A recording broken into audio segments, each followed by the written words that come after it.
J'ai un update de malade. Il y a quelques années de ça, j'ai vécu des phénomènes paranormaux. On y croit, on n'y croit pas, on fait bien ce qu'on veut, hein. Mais c'est des choses que j'ai vécues devant témoins et aussi toute seule, évidemment.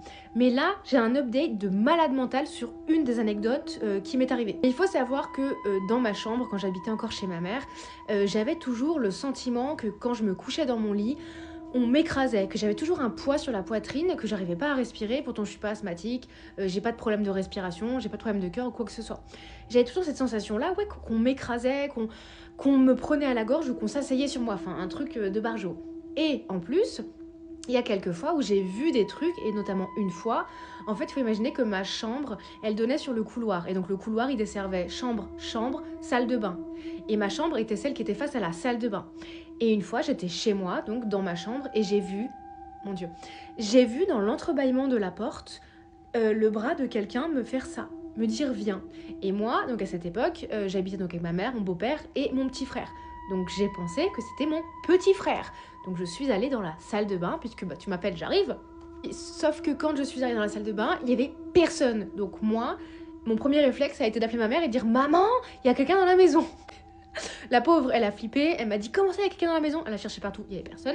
Et je lui explique donc que quelqu'un m'a dit de venir dans la salle de bain, mais quand je suis allée, il n'y avait personne. L'update de malade, c'est quoi ? C'est que ma mère, ensuite, elle a déménagé de cet appartement, et en fait, l'appartement du dessous s'est libéré. Du coup, elle est allée vivre en bas. Et 1 an plus tard, il y a un couple qui est venu s'installer avec ses enfants dans l'appartement du haut. Ça fait donc 5 ans à peu près que cette personne habite dans l'appartement du haut. Et cette personne-là, aujourd'hui, s'est décidée à dire à ma mère « Tenez-vous bien ». Écoute, est-ce qu'il t'est déjà arrivé des choses bizarres dans cet appartement ? Parce que voilà ce qui m'arrive. Et là, elle explique que dans la chambre où elle dort avec son mari, elle a toujours l'impression qu'il y a quelqu'un. Elle a l'impression qu'on l'écrase, elle n'arrive pas à dormir. Et son mari, c'est pareil, il flippe de ouf leur race. Il voit des ombres. Il voit des ombres sortir de la chambre et aller dans la salle de bain. Chambre, salle de bain, chambre, salle de bain. Et donc aujourd'hui, cette personne-là ne dort plus dans sa chambre avec son mari, ils dorment dans leur salon. Ils ont condamné la porte de la chambre parce qu'ils disent qu'il y a des trucs qui en sortent et que ça leur fait trop flipper.